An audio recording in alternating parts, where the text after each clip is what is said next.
King's Island. That's a video.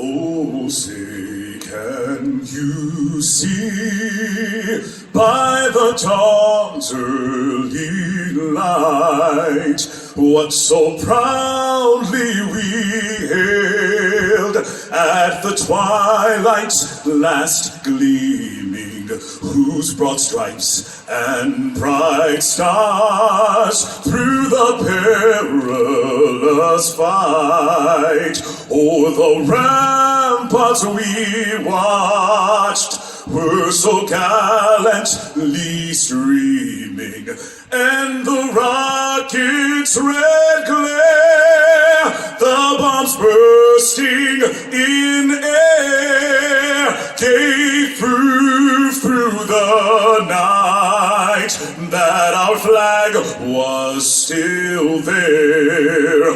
Oh, say does that star-spangled banner yet wave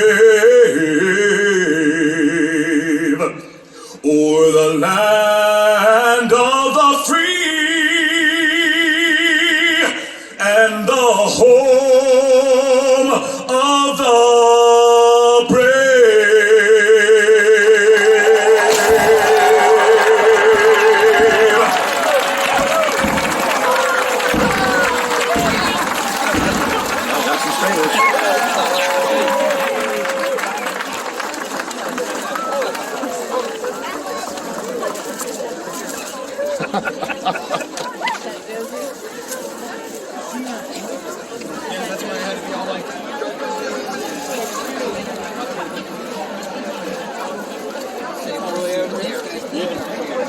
Welcome to my YouTube channel. This is Brian, Kings Island. The 50th anniversary of Kings Island starts today.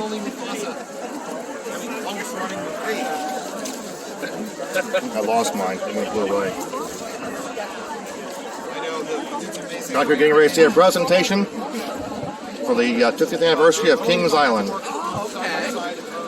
Thank you. Now please turn your attention to the base of the Eiffel Tower, and please give it up for Kings Island's Vice President and General Manager, Mike Kuntz.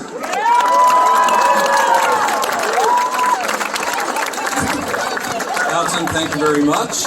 We'll hear more about Alton and his time here at Kings Island later in the ceremony. But right now, I'm joined by our Lieutenant Governor, John Husted. I'm joined by Mayor of Mason, Barb Spaeth, Cedar Fair CEO, Richard Zimmerman, as well as the three sisters who were here on opening day in 1972 and part of the ribbon cutting ceremony at that time. We've got Taryn, Tamara, and Heather. Welcome them back 50 years later. Spiegel up there. I do encourage all of you to stay for the rest of the ceremony after the ribbon cutting. Thank you very much.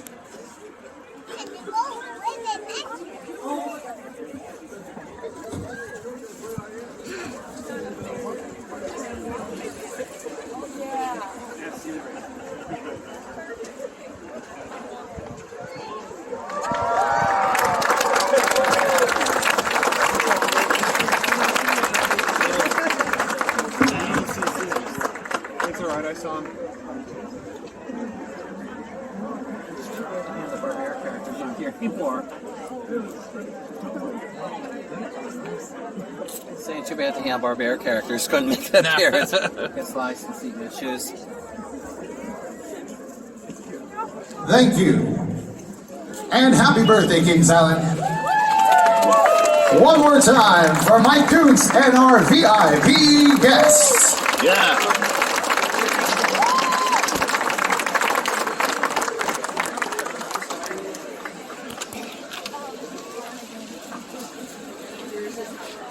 In addition to those that I've already recognized, I would like to recognize some other special guests who are here with us to celebrate this day. Tim Fisher, the CEO or COO of Cedar Fair. Where's Tim? Tim is back in the back. Gary Wachs, the founder of Kings Island. Yeah.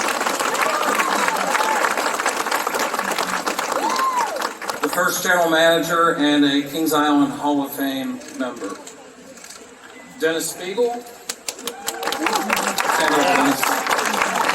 Dennis Spiegel, founder and president of International Theme Park Services, industry expert, former Kings Island assistant general manager, and also a Kings Island Hall of Fame member.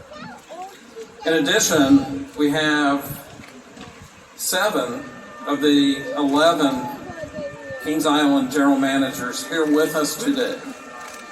The only ones that could not be with us,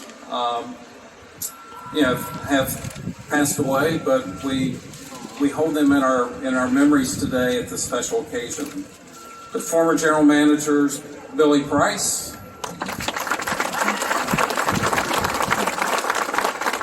Dean Narek, and also somewhere out in the audience is Greg Scheid. Where's Greg?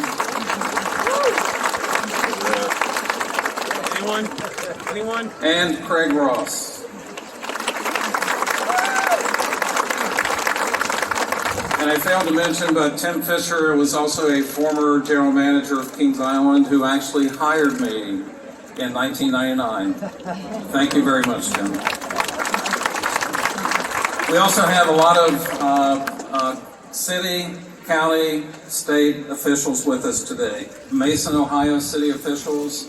I've already introduced the mayor, Barb. Spaeth. In addition, we have some city council members here in the audience with us as well today. Warren County officials, Warren County Commissioner, and Warren County CVB. Deerfield Township officials, and also representatives from the state of Ohio.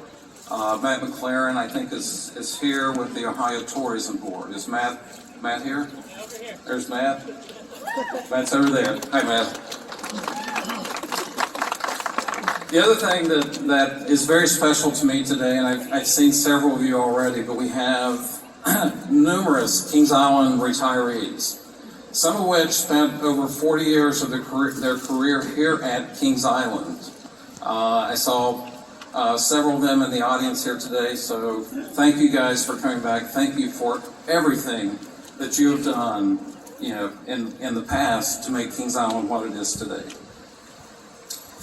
In addition, we have a lot of our Kings Island current full-time employees here celebrating this occasion with us, and a lot of partners that have been with Kings Island over the years, and great partners that we've had. Just thank you for being here as well. And finally, the most special guests of all, our loyal guests and season pass holders. We appreciate you being here to celebrate this day with us.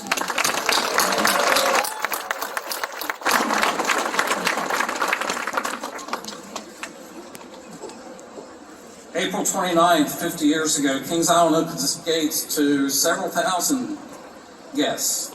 These guests had waited over 2 years to experience this new amusement park then it was Deerfield Township, now Mason, Warren County, Ohio.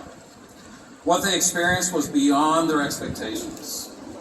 With the Royal Fountain, the 314-foot tall Eiffel Tower, standing in front of them, these few thousand guests experienced something that over 150 million guests today have enjoyed 50 years later.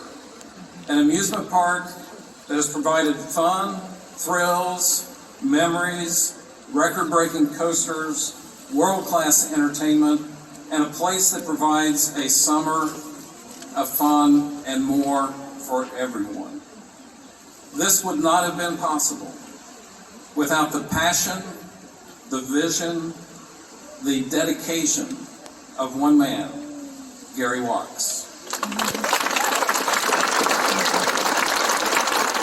At this time, I'd like to invite Gary, the founder of Kings Island, as first general manager, to the podium to speak to you about that journey.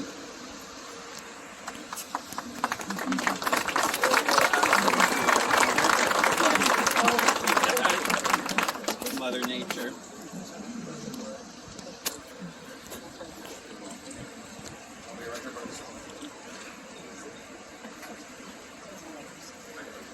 Well, this should be over in about an hour and a half. Take your time. It's a thrill for me to be here. 50 years ago is just amazing. I am 85 years old, and back then, at Coney Island, I was 33 years old, so I've come a long way. I'm Gary Wachs, the first general manager of Kings Island. I was appointed in 1969 to the beginning of Kings Island construction. I was 33 years old. I've learned a lot over the years.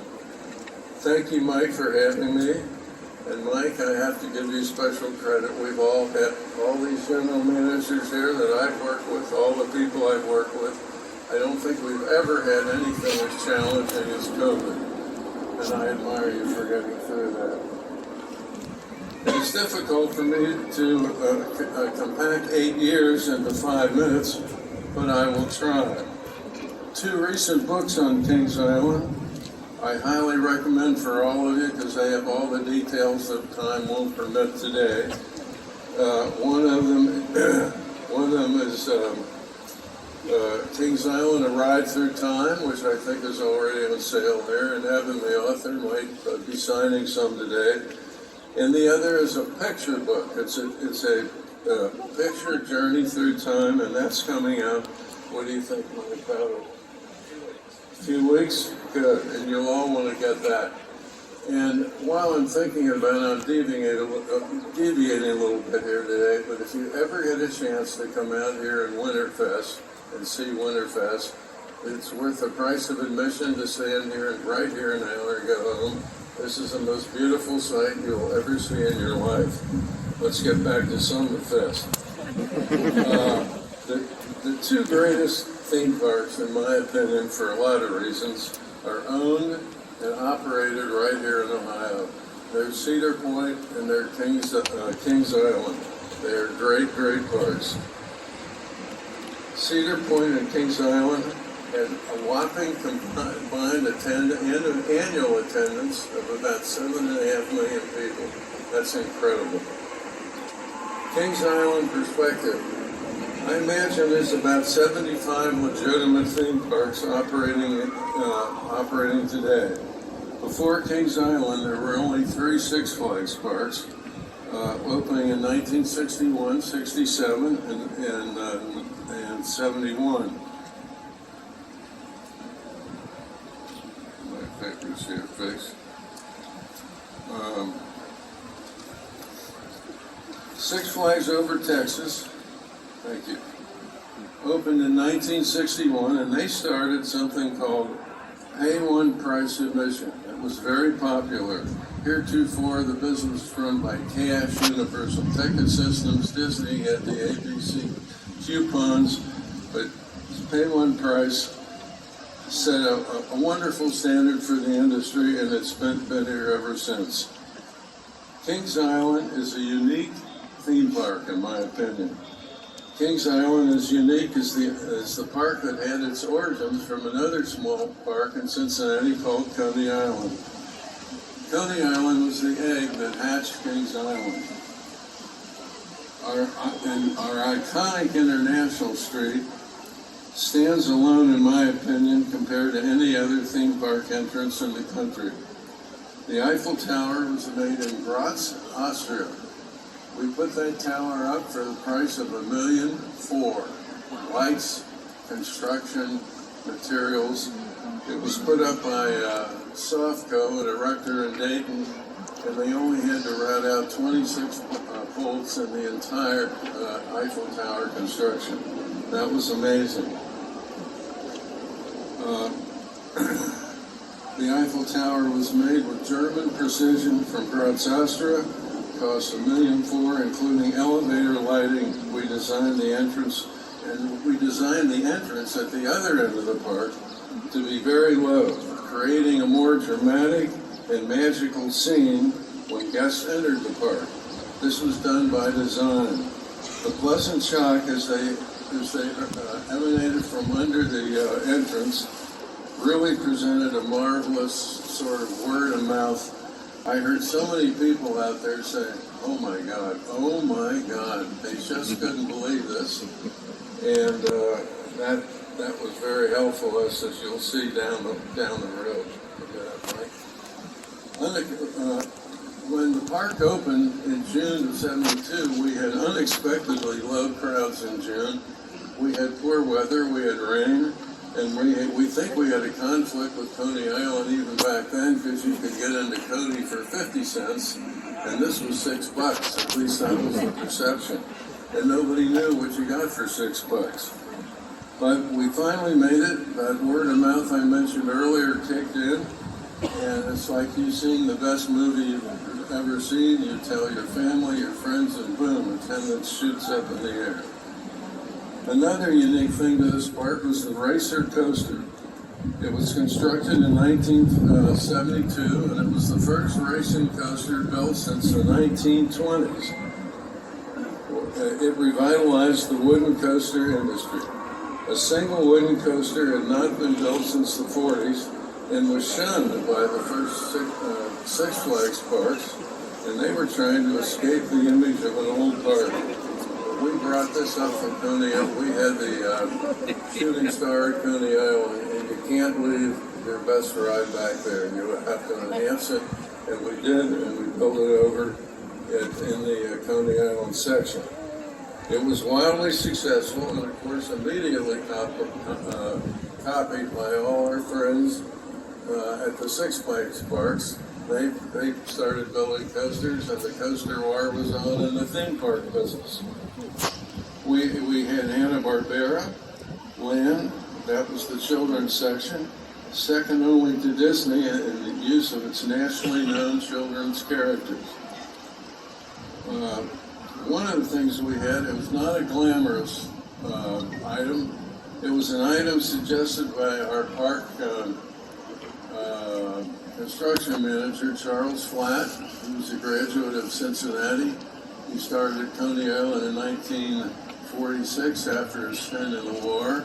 He ran our famous swimming pool in Coney Island. And he came up to me and he said, Gary, we've got to spend some money on things besides glitz. He was an engineer. And it was his idea to put this underground chilled water system at Coney Island, and it surrounds the whole park. And I believe it's the only one of its kind of any theme park in the country. And that chilled water system saves us hundreds of thousands of dollars in energy costs every year. So sometimes it's the things that you don't see that's important. In 1972, Kings Island opened on time and was the first theme park to draw over 2 million people in its first year. Notice I did not say on budget.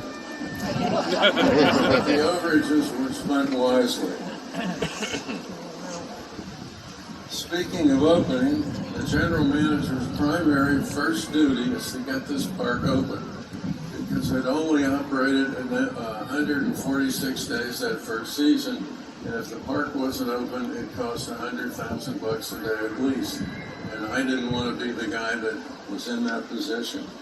We had mottos, we had I think our expression around here, if we wait till we're open, we'll never open. So we picked a date and we opened on that date. We also had one other little thing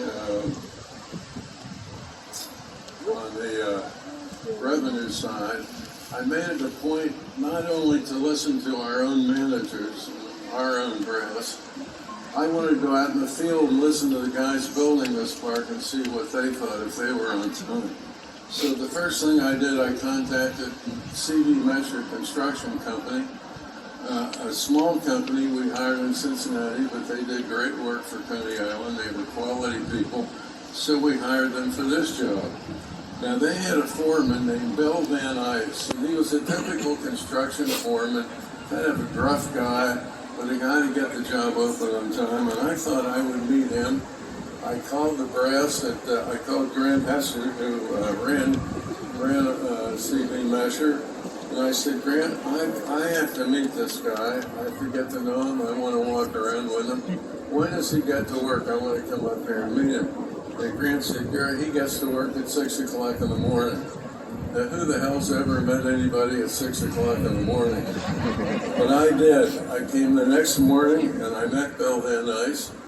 And Bill was there, and we talked a while, and he pulled out a cigar. It was a black eyeball cigar, and I thought, well, I want to be on his team, so I asked if I could have one too. Well, you wouldn't remember a black eyeball, but it was the cheapest cigar ever built. It was made out of shredded cardboard. And I had one of those with Bill, and I was out for the rest of the morning. I didn't get an auspicious start. Coney Island was deemed by its peers in those days to be the finest amusement park in the country. And in the 60s, it had the best financial years it ever had. Do you sell a park? Do you move in the 60s when you're doing that well? Well, you do under these circumstances. Coney Island had serious floods in the 1960s, almost every year. It had a lack of expansion room, and in particularly, the looming threat of a new theme park in our market area, and we had one of the best market areas in the country. We were surrounded by Dayton and Indianapolis and Louisville and Lexington, and they had no entertainment whatsoever, and we did, and we were on the new interstate system, so we were ready to go. In July 1969, after 5 years of research spent on the new theme park, Coney Island finally merged with the Taft Broadcasting Company. The Taft Broadcasting Company, by that time, had acquired Hanna-Barbera, which became a real asset to this park. Coney Island was incorporated in 1925 and finally sold in 1971. You know, you have to be about 60 years old, I figured, to remember Coney Island in its heyday. Raise your hand if you remember Coney Island at all when it was in its heyday. Well, that's more than I expected. I would like to pay tribute to those who made Kings Island so successful in 1972. First of all, my father, Ralph Wachs, president of Coney Island, permitted me to travel extensively in search of new ideas for the new park. Now, Dad wasn't a spearhead of the park, but in the back of his mind, he knew it was the right thing to do. We had to do it. Besides a productive trip to Europe, I reviewed the three new Six Flags parks again. I went to 2 World's Fairs and the Canadian Expedition. While I was at the 1964 New Year's Fair, I saw this magnificent fountain. I took several pictures of it. And I came home and again I consulted Charlie Flatt. I said, Charlie, do you think you can build that thing with your team? Charlie had a lot of good guys working for him, 2 consultants. He said, we'll build it, and we'll build it right. And here it is today, all these years, 50 years, and it still runs like a Swiss watch. And again, I encourage you to come up here and see this on Winterfest. It is absolutely indescribably beautiful. Ironically, the destination that I inspected more than any other was Cedar Point. Cedar Point, their ownership and management, I believe, led the industry in return on investment, making wise and popular entertainment choices in the early years. A trip to Cedar Point every year for me was a must. I learned a lot. I would like to pay tribute to the Taft Broadcasting Company who financed Kings Island. There are many great ideas that are either misunderstood, they never come to fruition, and they don't get the money. The Taft grasped this idea immediately and grasped the idea of a new theme park immediately. Improved financing quickly was an unproven venture. Now, I like to think that I was not privy to any of those financing meetings, but this was 1969. This was a long time ago, and I just imagine the meetings might have gone something like this for Taft. Taft walks into their lead bank, talked to their lead banker, and said, "Harry, we need to borrow $20 million. And Harry kind of looked, and that wasn't some change in those days. And he said, $20 million, yeah, sure. What do you need it for? Well, we're going to build a theme park. A what? A theme park. Well, you have Coney Island right here. Why are you building a theme park? Well, we're going to build this in Warren County. Where the hell's Warren County? We're going to build it where? And you're going to put 2 million people in the first year in the center of Warren County? They couldn't believe it. So the banker pulls out of the lower part of his drawer a little bottle of very fine bourbon that he saved for these occasions. He said, "Taft, let's go in the other room and discuss this a little further." If it wasn't like that, it wouldn't have surprised me, because it was hard to finance an operation that wasn't even in business. Nobody knew what this was going to be like, and they did it, and they deserve a world of credit for it. I also would like to pay tribute to the Coney Island department heads and the great hourly employees, some of which are from Coney and most are general contractors, C.V. Mesher, the great employees who built this park. This is the finest construction park that I've ever seen in my travels, and here it is right here in Warren County. I'm talking about the electricians, the bricklayers, the carpenters, the steel workers, the painters, and all the other trades that took. You have no idea how much pride they took in building this park. This wasn't my park. This wasn't Kings Island's park. It wasn't Taft's park. It was their park. And they built it accordingly, and they were instrumental in getting this park open on time. I got a call from one of their vice presidents one night at 1 o'clock in the morning. His name was Bill Baldwin. He was vice president Mesher. He said, "Gary, I can't sleep." He said, "We're really behind in one area of the park, and I just had to talk to you." I said, "Bill, call me anytime. I'll see you at 7:30 the next morning. We'll get our team and get right on it," and we did. But it was that attitude by our general contractor that pulled this park through. I'd also like to pay tribute to the good elected officials of Warren County, and especially Bob South, and more importantly, the county engineer Luke Oswald. They were so incredibly cooperative. They made this venture happen. We couldn't have done it without the good cooperation of Warren County. Finally, I would be remiss if I did not mention my first wife, Marty Wachs, who faithfully supported me listening to all my frustrations for 5 years along the way getting this program started. Marty was a cancer victim in 2004. She's not with us today. I was lucky enough then to marry my second wife, who is Terry Pittman there.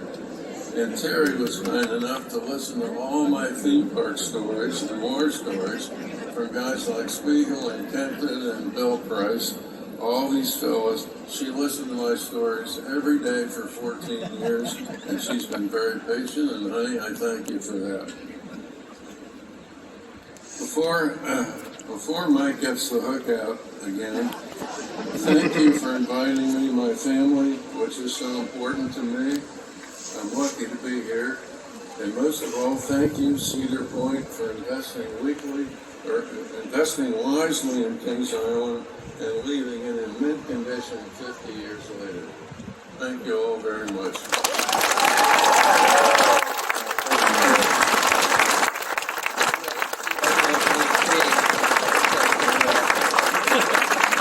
Gary Wachs, the original general manager of Kings Island, 1972.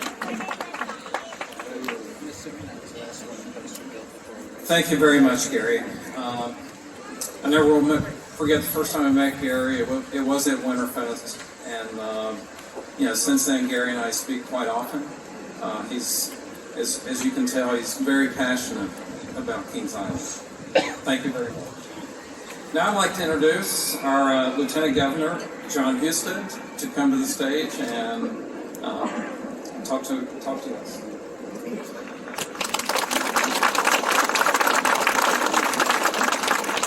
Well, that was a wonderful history. Thank you for sharing that with us. I will tell you, I can imagine what it was like when they went and asked for that $20 million. It probably did create a little bit of a gasp at that point in time. I have, in preparation for today, I looked at an old photograph of myself when I was 12 years old here at Kings Island. And boy, did I look like a little dork at the time. I had my Cincinnati Reds hard hat. Anybody ever have one of those Cincinnati Reds hard hats? It hurt. I wore it all day here. I had my Beast t-shirt on. I had jean shorts, some long white socks with the stripes at the top, and some Keds tennis shoes. It was quite a sight. But I remember the day just like it was yesterday, because it was so exciting for me to be here as a 12-year-old. And we heard the business side of it, but how many of you remember being here when you were a kid and have some great memories? Yeah, absolutely. And just think of the number of children who've had that experience, the excitement that this place brought to them, the family memories that they had together. To think that 150 million people have come in and out of this park. That is nearly half the population of America over time. And it's just an amazing thing to think that this vision created so many great memories for so many people to bring joy into their lives. It's also been a great economic development piece of this part of Southwest Ohio. It brings money in from people all over the Midwest to Southwest Ohio. It has created how many thousands of jobs over the years for kids and college students and people like that help give them a start in life. So it's a magical place for what it's meant for so many people. And Governor DeWine and I are with you as you celebrate your 50th anniversary. And we have put together a commendation, Mike, that I would like to present to you from Governor DeWine and myself, honoring your 50 years and wishing you 50 more amazing years here at Kings Island.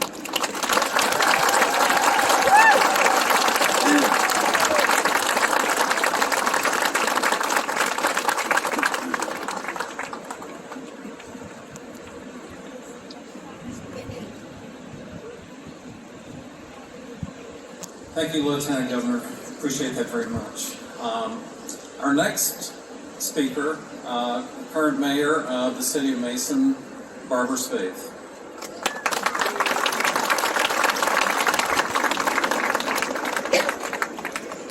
Good morning, everyone. I want to thank you, Mike, for inviting me to participate in the 50th anniversary celebration of the opening of Kings Island. I can't tell you what a thrill it is for me to be standing here today as a longtime resident of this area, and then also being the current mayor of the city of Mason, and being able to witness Kings Island's location here and being able to celebrate the 50-year celebration. I can tell you, it's just so exciting. And when I was a little girl, I could never have dreamed that I would be standing on this stage 50 years after it opened up. Thinking about this day, I have been reminiscing about what it was like to live here in 1972. I lived in the country, outside of Mason, and we didn't have a lot of neighbors. It was very quiet. There wasn't really a whole lot to do in the area, you know, except for things like your sports, your school activities, your sport activities, that kind of thing. But it was a special treat if we got to go to Coney Island. And we really didn't get to do that very often because you just didn't have as many things to do and we didn't have a lot of money. And so if we got to go once a year, that was a thrill. I actually would look forward to when my mom would just have to go to the grocery store because we would drive into town and that was exciting for me because there wasn't really a lot of things going on, and sometimes I might be able to see an old school friend or someone like that driving into town. So that you can kind of get a picture of what it was like back in 1972. When I turned 12 years old, and yes, I'm telling you my age now, when I turned 12 years old, I was so excited at the thought of having an amusement park coming to this area, less than 10 miles from my house. Kings Island would be opening soon, and I was already begging my parents to be able to go. Not only was I allowed to eventually get a pass here at the park, but I also couldn't wait until I was old enough to work here. My best friend and I would try to go to Kings Island at least once a week. You know, our parents would drop us off at the drop-off place out there, and we'd stay the entire day. We'd ride every ride over and over, and that was back when you could do that in one day because there weren't as many rides then. I remember seeing the Brady Bunch and the Partridge Family, and I was really convinced that if I could only get David Cassidy to look at me, and we would be married. And those are some of the same dreams that young girls still have today when you think about celebrities. Watching the fireworks was also such a thrill because we really didn't have a lot of fireworks. You'd be lucky if you'd have fireworks once a year. So in 1976, I finally started working here, and that was really it really was a dream come true for me. I met a lot of people, a lot of other kids from the Cincinnati area that I would never have met because my friends pretty much were limited to like the Mason School area. I have to tell a story. One year I worked at Potato Works, and that was the first summer that restaurant opened up, and I don't know if that's what it's still called. It was over in Rivertown. But I'm going to tell you, oh my goodness, I'm pretty sure that I gained 10 pounds that year because we were always sneaking, trying to pop those fries in our mouth when our supervisor wasn't looking. Sorry to tell that. And I'm sure that still goes on now. And we actually kind of made a game out of it because we wanted to see if we could do it without getting caught. And then Kings Island would always have the after-hours employee-only parties. Oh my gosh, those were so fun. I remember one time they were letting us ride the Beast, and this was soon after the Beast had opened up. And I am pretty sure that they were using us as guinea pigs to see if they could make that roller coaster go faster and faster and how fast they could make it go. But you know what? We didn't care. It was so much fun. And we just loved having those after-hour parties. One thing about the park, I was telling a little bit of a story earlier about how long it would take to get to your station where you worked. And from that, you know, I really learned a lot about responsibility and being punctual and you know what it meant to really work hard. I mean, it was hard to work here in the summer. It's hot, let me tell you. And you're out here outside all day long. But there are so many stories that I could continue to tell you about how much I loved working at the park and what it meant to have Kings Island come to our community. It's what changed the fabric of the Mason community. When I was working here, I had no idea what Kings Island would mean to Mason today.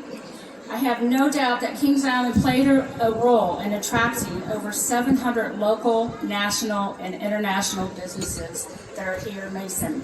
Today, Mason is the largest city in Warren County, and we're one of the top robust economic environments in Ohio and the Midwest. It was also the driving force as the economic powerhouse for tourism here in the county. And Kings Island continues to be a part of this fabric. And I have to tell this story. A few years back, I served as the vice mayor. And oftentimes we use our partners, our community partners, to help bring companies to here in Mason. And we had a company that we were trying to entice, and we were taking them all over the place, and Kings Island was one of the places that we were going to bring them, and actually they helped us quite a bit in bringing this company, but I'm going to tell this silly story. So we decided we were going to take the men from the company around town, and they decided to put me in the limousine with these guys. Okay, and I'm a little bit of a country bumpkin at times, and I'm showing them around Mason and telling them, oh, that's where so-and-so used to be and so-so and that kind of thing. Well, then we pull into the parking lot at Kings Island, and next thing I know, our limousine is coming down International Street. Okay, and I'm kind of screaming like a little schoolgirl because I'm like, oh my God, I can't believe I'm in a limousine on International Street. I was like more excited than them, believe me. I've done that once. And then we go to the base of the tower here, we go to the top of the tower and we're toasting champagne, and I'm like just really acting giddy and silly, but you know what, I guess it was okay because they ended up moving here. We got that company, so it was really fun. But Kings Island played a big part in bringing that company here to our area. I'm sure that the Kings Island founders had a lot more vision than I ever did. You know, they took a chance, did bold things, and created a regional destination for fun.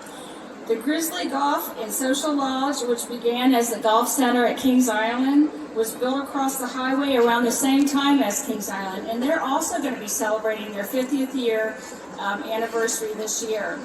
So for 50 years, Grizzly Golf has hosted top national PGA events and pros, as well as local and regional golfers. Also, right across the highway, we have the Western and Southern Open men's and women's tennis events, which bring worldwide attention to Mason on an annual basis. The founders of Kings Island really started something.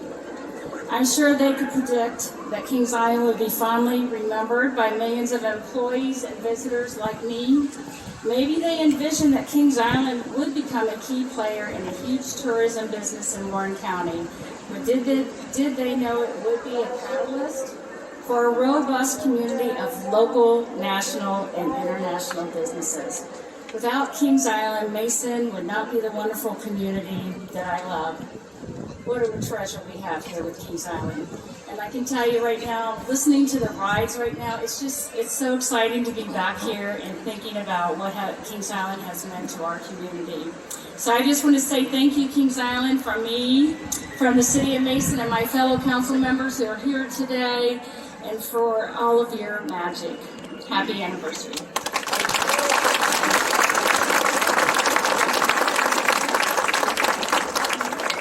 Thank you, Mayor.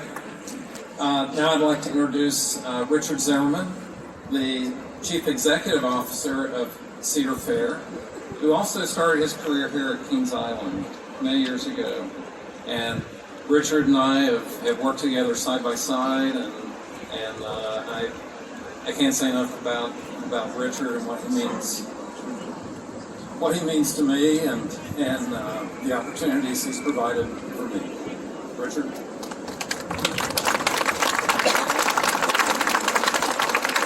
Good morning, everyone, and thank you, Mike. You know, it is great to be with you all here on such a special day at such a special place. So, you know, first I have to say thank you to Mike and his team for all they do.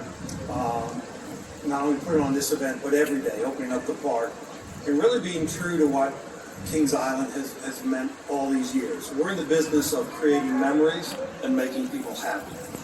And sometimes that's really hard, but people who stay in this business a long time, and I see a lot of the familiar faces out in the crowd, we do it because every day you get up, every day is different, and it's so satisfying to create memories for our guests, so thank you all for being here. But we also create memories for our own staff and the folks that work here. So the creating memories and making people happy applies just as much on the employee side. So Gary, thank you for sharing with us all of your thoughts, and thank you for the perseverance and the guts to put this project together and see it through. Back over to a lot of folks in the audience may not know, you said Kings Island there was only 3 before Kings Island was built. Kings Island really was on the forefront of building out of our entire industry. As you think about everybody who's come through the Kings Island family, they've helped shape most of what the industry has become. So this is a very special place, and it has meant so much to so many people on our side, so thank you.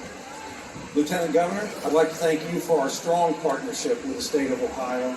Ohio is a great place to be and a great place for businesses to come to.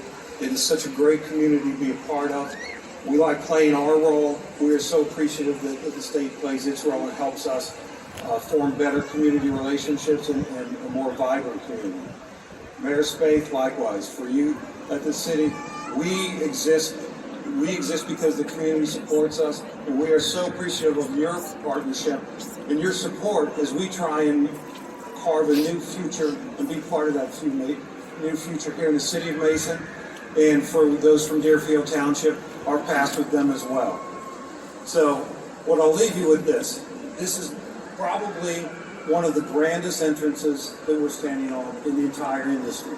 So the vision all those years ago come to fruition. Those of us that are part of this business now feel a huge responsibility to make sure that we carry on the legacy, but that we take the business, take the franchises, and leave them better than we found them, and provide a stronger foundation for many generations to come to enjoy the park and really get out and be what we can be. A place where people can come together, have fun with family and friends, and enjoy their lives together. So with that, Mike, I'm going to turn it back to you.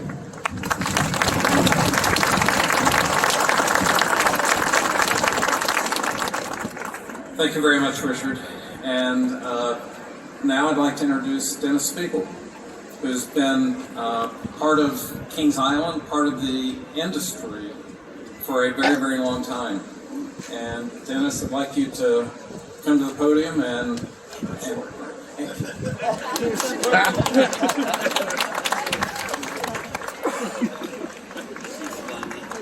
Well, thank you very much, and it's really a pleasure to be here today. And I want to thank Mike, thank you, and Richard, Mayor, and Lieutenant Governor, thank you, and for all you did in 2020. Really appreciate it. Special thanks, of course, to Gary Wachs.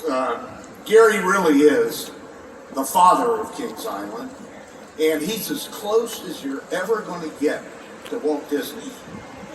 And I think let's give him another round. You can't actually be too much. And I want to thank you, Gary, for probably going out and having drinks with me about 53 years ago and hiring me.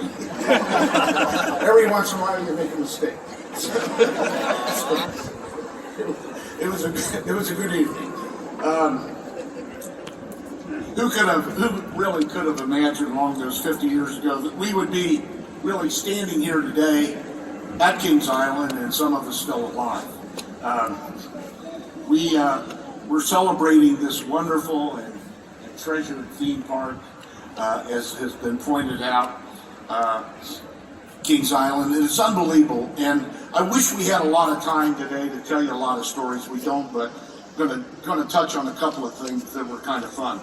When I'm looking back on Kings Island, as Gary did, it was magical, it was exciting, it was a time in the history of an emerging fledgling industry, the theme park industry. As Gary pointed out, there were very few parks in existence at that point in time. Today, there are actually about 475 theme and amusement parks in the United States. And as Gary said, there were only about less than a handful of parks at that time. So it was amazing what we were doing. Probably, Gary, if we knew what we were doing back then, we wouldn't have done it if we had the brains.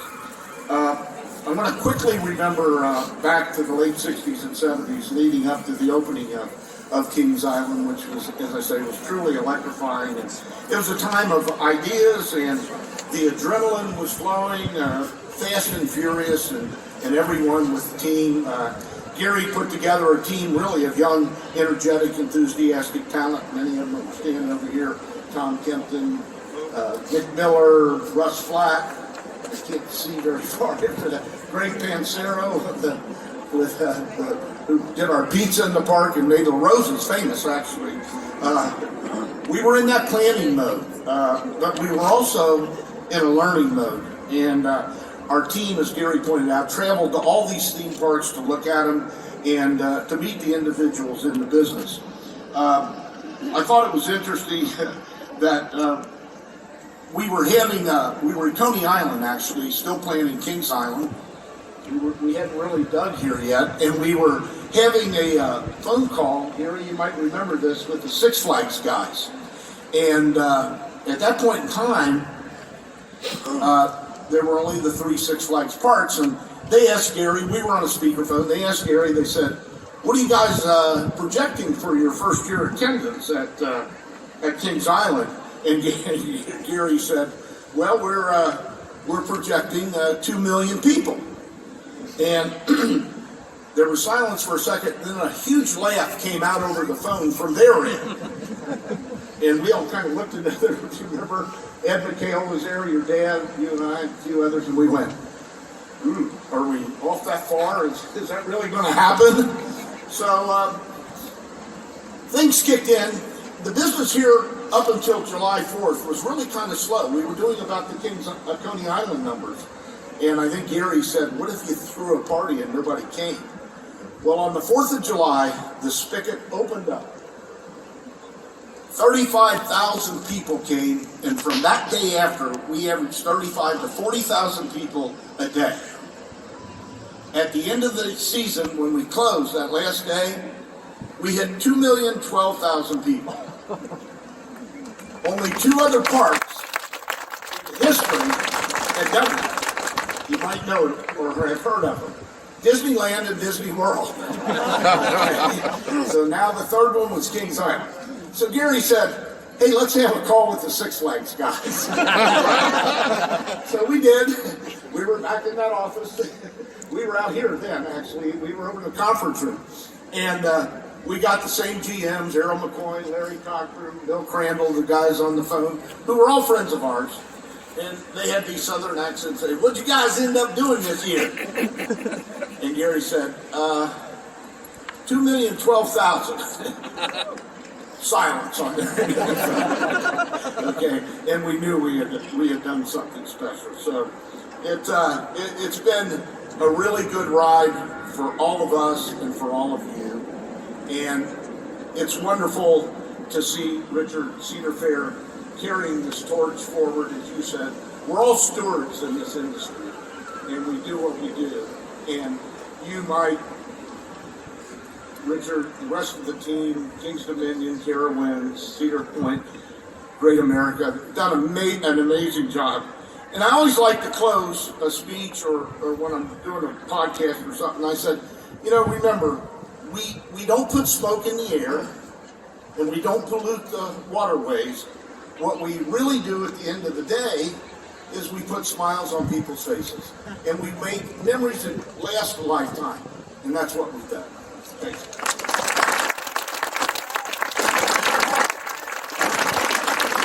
Thank you very much, Dennis.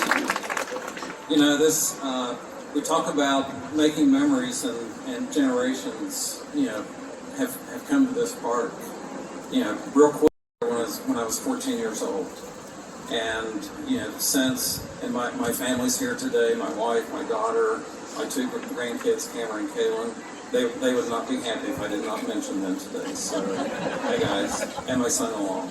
So, generations, have made memories here. This year, so special. We have so many things planned this summer, all kicking off Memorial Day weekend. But today is about celebrating a birthday. One of the things I really need to mention, and I believe the Lieutenant Governor mentioned, estimated over 150,000 employees that Kings Island has hired over the 50 years.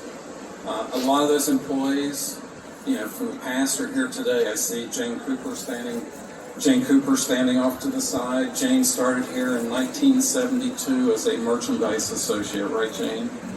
Jane went on in her career to become chief executive with Paramount Parks and a chief executive with Husted Entertainment. Jane, thank you so much for coming today.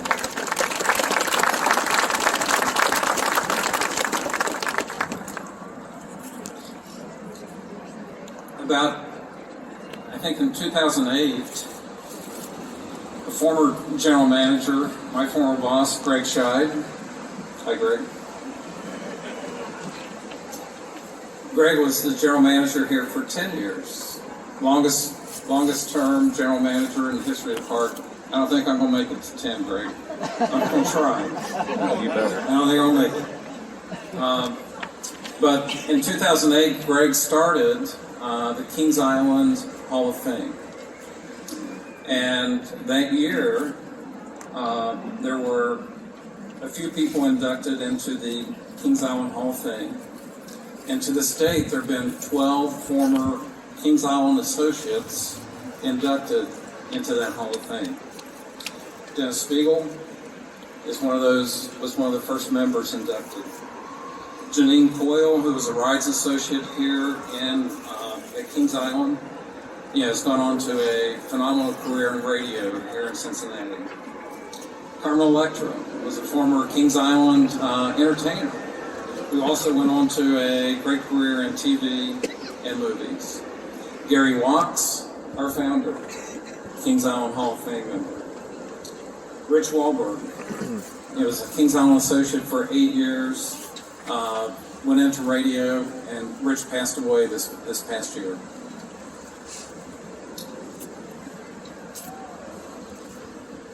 Rob Podorf. Where's Rob? I saw Rob earlier. Anyone?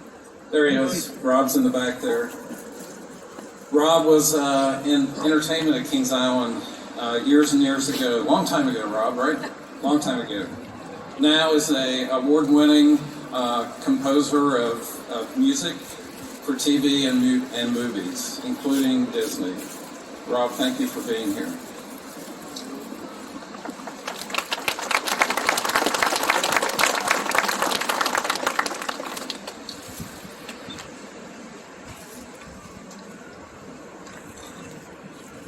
Lewis Johnson, who was a rides associate here for 6 years. That name may not be familiar, but it should be. Lewis was an All-American track star and went on to be a sports broadcaster for the Olympics.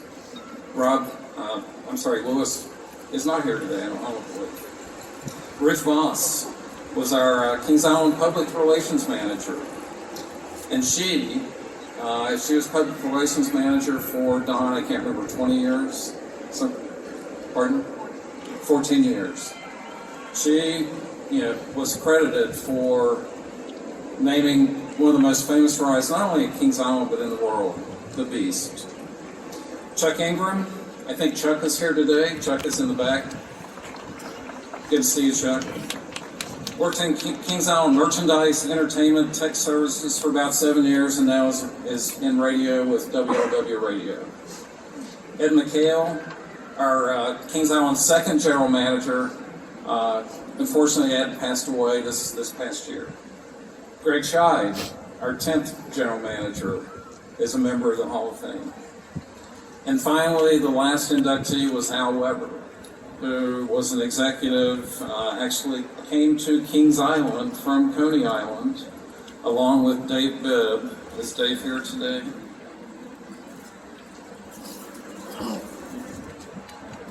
Where's Dave? Anyone? Where are you, Dave? Wave at me. There he is. Hi, Dave. Good to see you. There he is. Okay. Al and Dave came to Kings Island from Coney Island. Al became, I believe, the first director of operations for Kings Island and spent his career in the industry. General manager here at Kings Island, executive with Cedar Fair, and an executive with Six Flags later in his career. And Al passed away, unfortunately, suddenly, a few years ago. However, so today, I'm very excited. We're going to induct 2 more members into the Kings Island Hall of Fame today. The first, the gentleman you heard from earlier, who sang the national anthem, Mr. Alton Fitzgerald.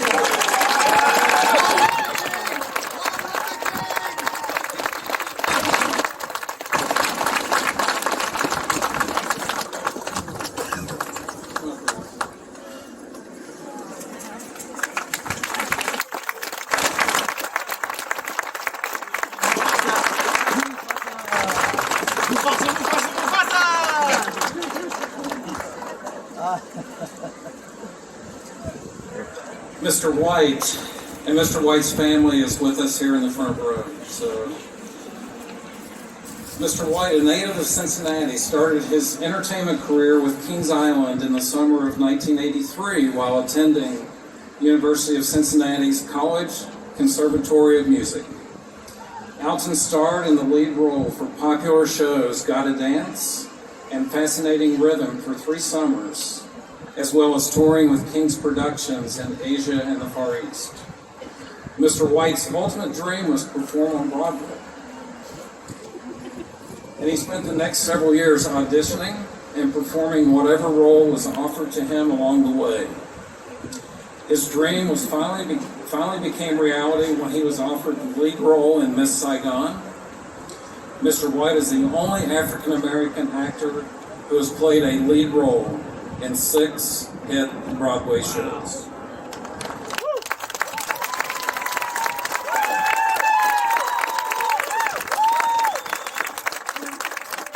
His most notable is playing King Mufasa in Disney's The Lion King. I believe 20 years. 12 years. Sorry, that wasn't in the written. I ad-libbed that. His most notable was playing King Mufasa in Disney's The Lion King for a record-breaking 4,308 performances. In addition to creating celebrated roles in TV and film, he is also a headline concert performer, an author, motivational speaker, and continues to inspire, encourage young performers to follow their dreams. Mr. Alton Fitzgerald.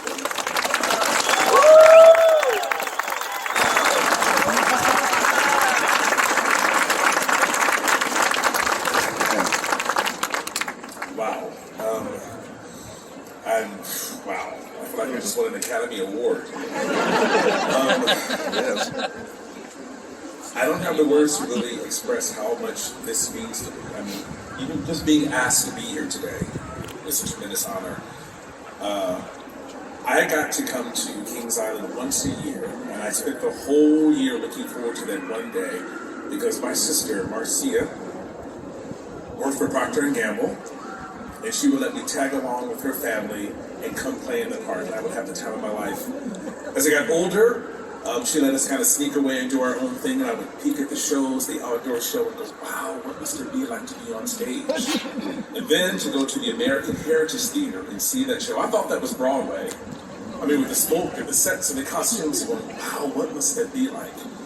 So to audition and to have had the honor of working here for 3 years, 2 years with Gotta Dance, 1 year with Fascinating Rhythm, I owe my entire career to the fun I had here, the lessons I learned, the discipline that I gained doing 5 shows a day. And then 5 shows a day wasn't enough. I was just so happy to be doing what I love to do.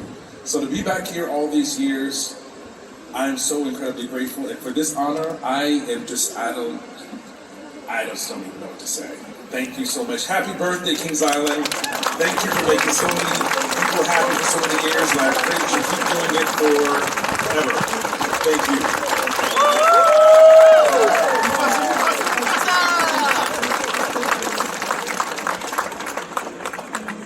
Quick story. 2019, February 2019, my wife and I were at Disney at Epcot. And we had just eaten dinner at the German restaurant, I believe, and we stopped, to listen to a Disney Broadway show at the American Gardens Theater. A gentleman by the name of Alton Fitzgerald White was performing there, along with Kissy Simmons. Incredible.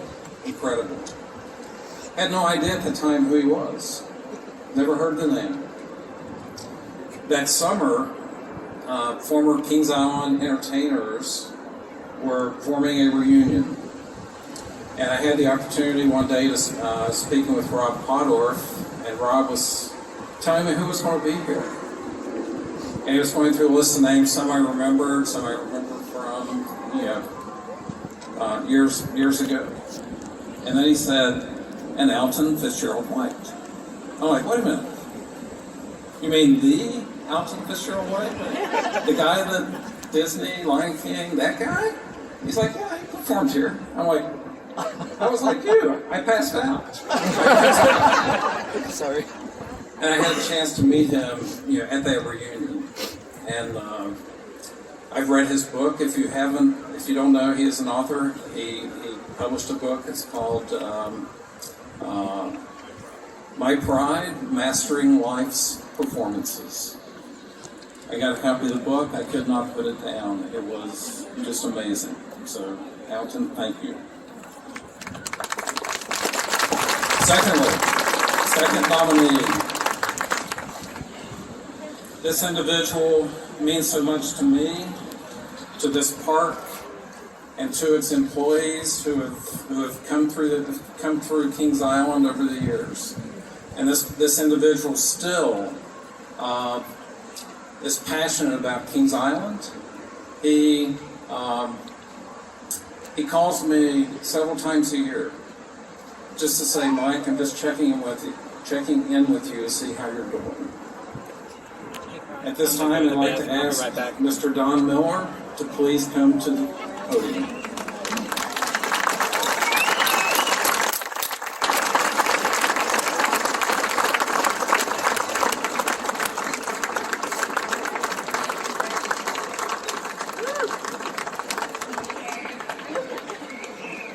Where is Don? There he is. I didn't know him. Don, I put Doug Kramer in charge of you because I had to make sure you were going to be here.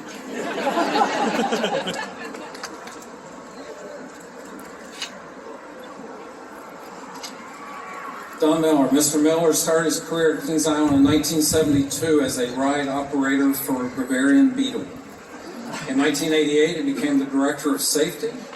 And in 1993, he was promoted to Vice President of Operations. Don was the Vice President of Operations when I started my career here in 1999, and he was a great mentor. He was a great coach and partner, and put his arm around me numerous times as I was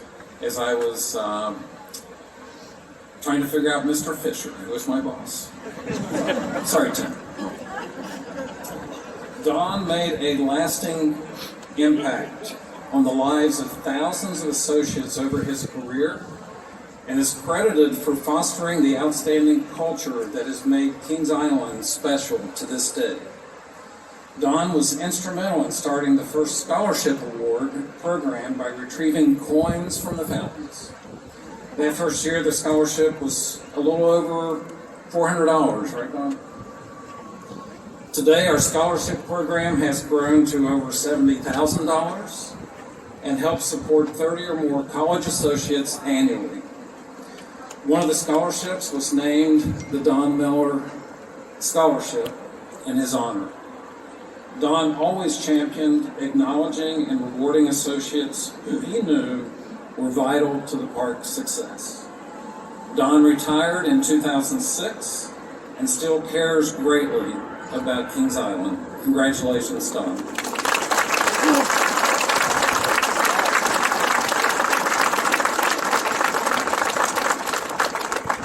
I actually was not ready for this. I was unaware of this happening. Mike's right. I love Kings Island. And I think the thing I love so much about Kings Island is twofold. The steel, the iron, the entertainment, the food is certainly one factor that people love about the park. I'm fortunate to have the other factor, which is the people that run the park, the people that work at the park. I walked in 1972, the day the park opened. I worked on the Bavarian Beetle, which was over here.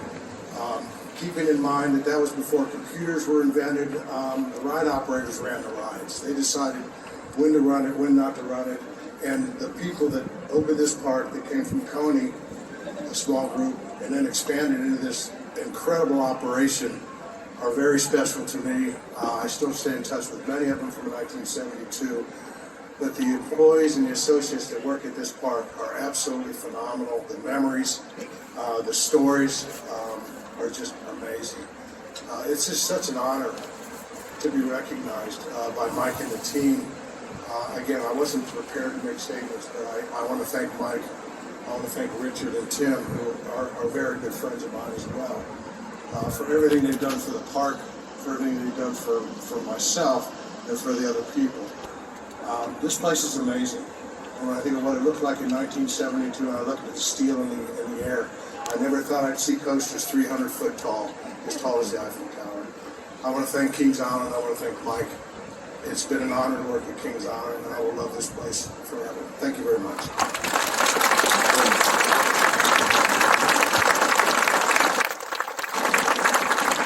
Thank you, Don. All right. We're about to get this party started, right? You know, what would a 50th birthday party be without cake? Right? So, to your right, over between the French corner and Sweet Spot, our culinary team is actually, I think, now bringing out the cake. See it? Here it comes. This cake, I have to give credit to our culinary team, especially Glenn, our pastry chef. I told Chef and the team that we needed a big cake. And Chef, for those of you that have met Chef Major, when I say a big cake, he said, Mike, it'll be ginormous. And I told him, I said, Chef, it needs to feed about 5,000 people. And he said, no problem. So, what a masterpiece. He was reading to me the ingredients of, how many eggs and milk and flour and butter and everything else that took into producing this cake. And it was a lot. So, but there's no calories in it. Just for those of you, there's no calories. So, as soon as we're done, the cake will be in position. You may see Charlie Brown and Snoopy and Sally. Lucy. And Lucy, sorry. Over by the 50th banner, we got a couple people over there. There's gold ropes down along Sweet Spot. You can line up down that way and enjoy a piece of cake. But the first thing we're going to do, I'm going to ask my friend, Mr. Alton Fitzgerald White, to come up here and lead us in a rousing rendition of Happy Birthday. Y'all ready? 5, 6, 7. Happy birthday to you. Happy birthday to you. Happy birthday, Kings Island. Happy 50th birthday to you.